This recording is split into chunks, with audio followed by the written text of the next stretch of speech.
Don't know why I did all that.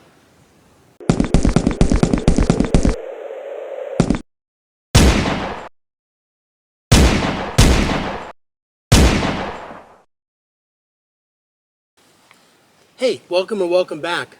In this video, you're going to hear something about 2011 pistols that I'm going to say with a reasonable amount of certainty you've never heard about before. I hadn't until I unraveled all this, so let's talk about it. About 3 years ago, 3 years and change, I bought my Wilson SFX9 pistol. And, you know, if you know anything about Wilsons, they're great, high quality. They cost a lot of money. This cost me about $3,000. And I bought it after a lot of research. I bought it because I figured it was going to be the perfect EDC gun for me. All right. So when I got it, I immediately noticed something about it that I didn't like and I found off-putting. And I made my first video about the Wilson on this channel. I'll link that up here. And I took a lot of grief from some of you because I gave it a fairly provocative title. Basically, the gun was delivered to me exactly as I had asked for it, but there were things about it that just looked a little weird and unfinished, and I called Wilson out for that. Now, having said that, I have loved the gun. When I shoot the gun, it shoots wonderfully. It's very accurate. But this is now actually the third time that I've had to send this Wilson back to the factory. So I've now got it back after its third time. First time I sent it back, the link pin on the barrel link had broken. Wilson made it right. You know, they brought the gun in. They actually made an entirely new barrel for the gun. They didn't just fix the pin, which I thought was really cool. They got it back to me and everything seemed okay. Fast forward about a year, maybe a little bit more, and I started having some hammer following problems and the gun was malfunctioning. So I called up Wilson, and that was the first time I actually talked to, and I only think he's been there a couple of years, at least in this capacity. There's a guy named Evian who was like their customer service manager. Now, if you're like me, you're probably thinking, I don't know if I want to be talking gun repair with a guy with the same name as a French sparkling water. Well, let me just tell you something. You need to pack that stuff up and put it away because this guy, Evian, at Wilson Combat, is just amazing. Very thorough, wants to make sure he understands your problem, wants to make sure he gets you going. So anyway, second time I had to send it back. I called Evian. He's like, yeah, we'll make it right. Brought the gun in, got it taken care of, got it back to me.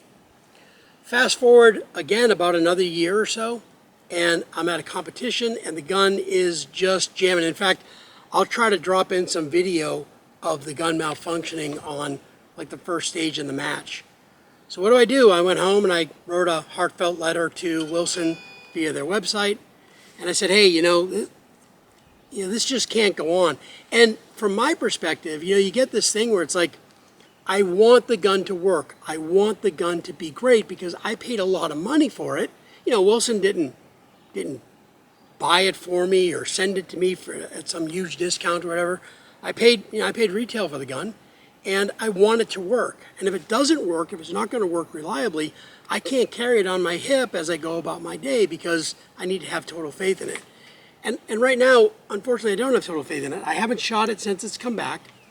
But again, the gun was malfunctioning. So I send my email to Wilson and I get an email back from Evian, who's still there, still in the same role, making people happy. And he called me up and we had a conversation about it. And I told him basically what I just told you. I want to like this gun. I want to keep this gun. I want to carry this gun. So what he said was this. He said, okay, I'm going to send you a call tag. Now, I've had the gun for 3 years, but he still, on their dime, sent me a call tag. And he said, let us take a look at it. He said, it's going to be a little bit of a delay because the guy that I want to look at this, we're going to bypass all the normal channels. We're going to bring it to our guy who is the man when it comes to fixing their guns, building their guns, apparently had some of a hand in designing the SFX and the EDC X9, which is what this is, on which this is based.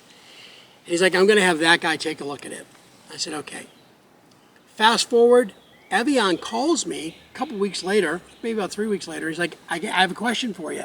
And this is what I'm going to tell you right now, is probably going to blow your mind. If it doesn't, let me know in the comments below because it blew mine.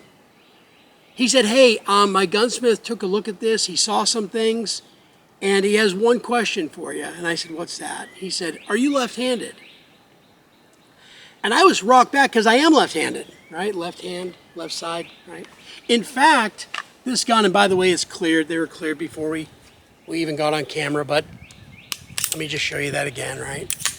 If you look, and you may recall, I actually had Wilson, when they built me this gun, abbreviate the safety lever on for the right thumb, and it has an ambi safety. So this is kind of like purpose built for a lefty. You can't make this go away, by the way, because obviously 2011s and 1911, that plunger, that safety plunger is there.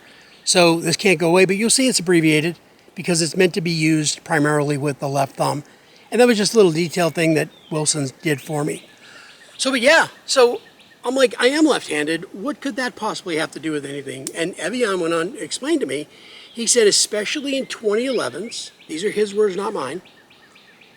He said, when you are holding the gun in a proper two-hand grip, that thumb, that offhand support thumb, can actually contact the nub end of the slide stop. Normally the slide stop protrudes out a little bit. It's kind of like a hemisphere, and it's like a ball ended, and it extends so that you can push that in for disassembly. But he said if your thumb rides on that, for some reason on these 2011s, it can actually interfere with unlocking. And we're seeing some battering and some peening on the barrel lugs and on the breech face that is indicating that's what's going on. I had never heard of that before. And that's what I said to Evian. I'm like, I'd never heard of that before.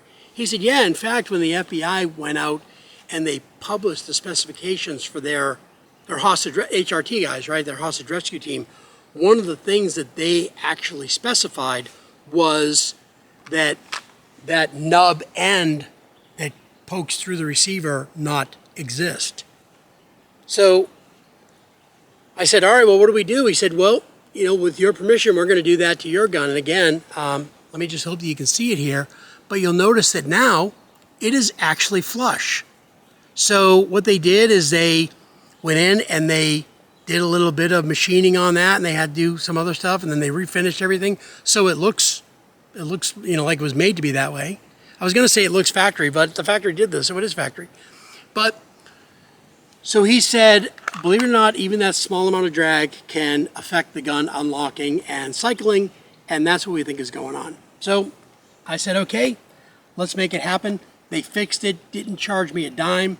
And I'm just going to say this. So first of all, yeah, this has been overall fairly disappointing because I paid a bunch of money for a gun. One that I convinced my wife, it's like, I'm never going to have to buy another gun.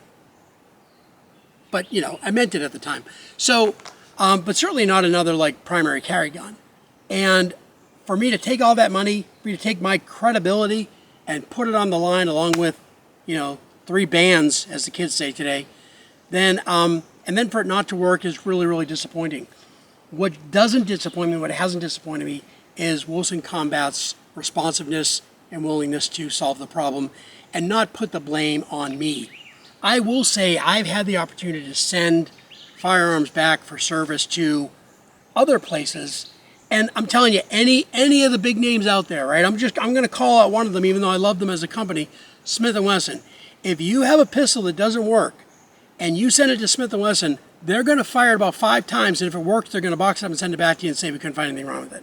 I had one particular gun that the problem did not sort of come to a head until you were kind of at the end of one 12-round magazine, and maybe in the beginning of another. And quite frankly, I wrote out a narrative of exactly what was going on, exactly how many rounds, and they did the same thing.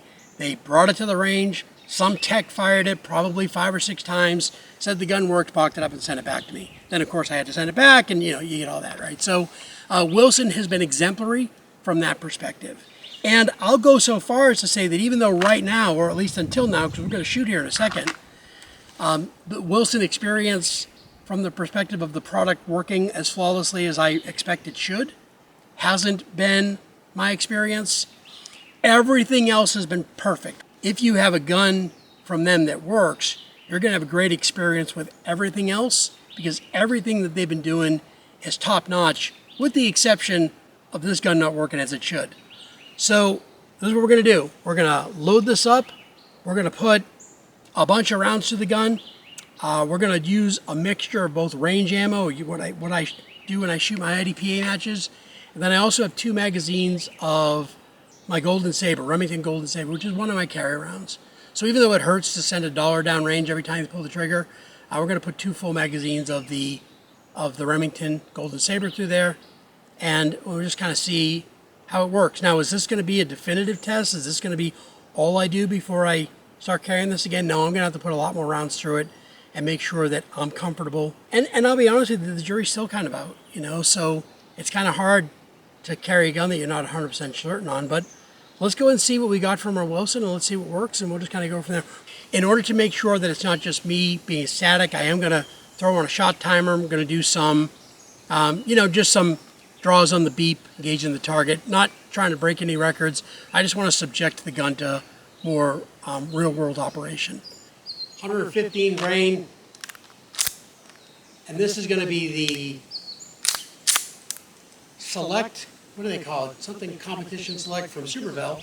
It's what I use a lot. It's great ammo.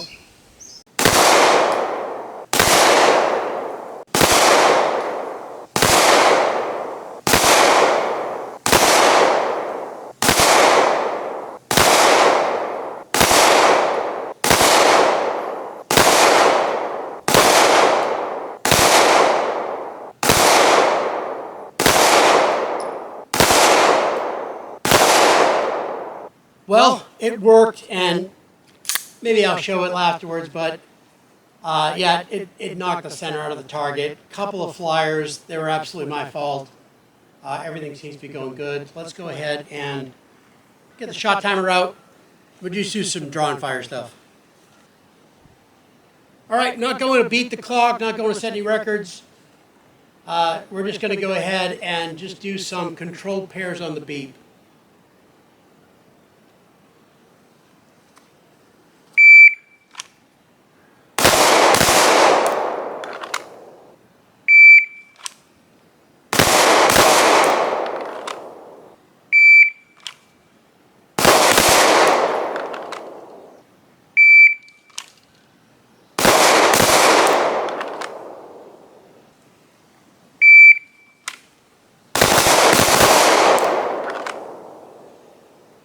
So now this is the ammo that I was actually shooting in the match when I was having my problems that started this whole thing again for the 3rd time with Wilson. This is is it a Remington? It's a NATO-spec. I'll throw up the box, so we know what it is. Off the top of my head, it doesn't, I can't recall, but it's a round that I know is loaded to NATO pressures. So let's go ahead and see how we do.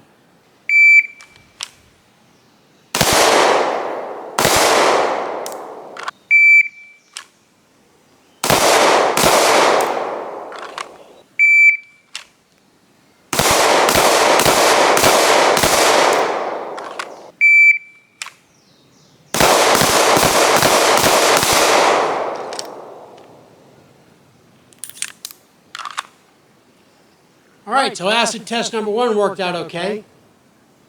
Now we're going to go ahead and throw some street rounds down.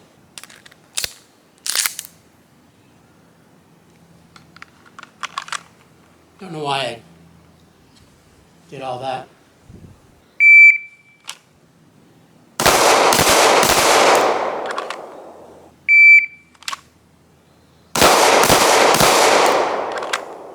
Hey, on that one, go back and rewind that slowly. You'll see my grip was all messed up on that one. That was my fault.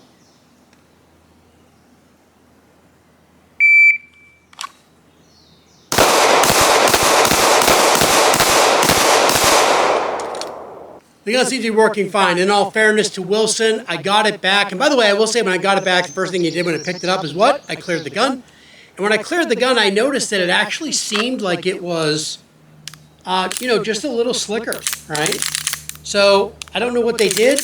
It could be just all in my mind, but it did seem like, you know, maybe some of those burrs getting those machined off and smoothed out and whatever else they did.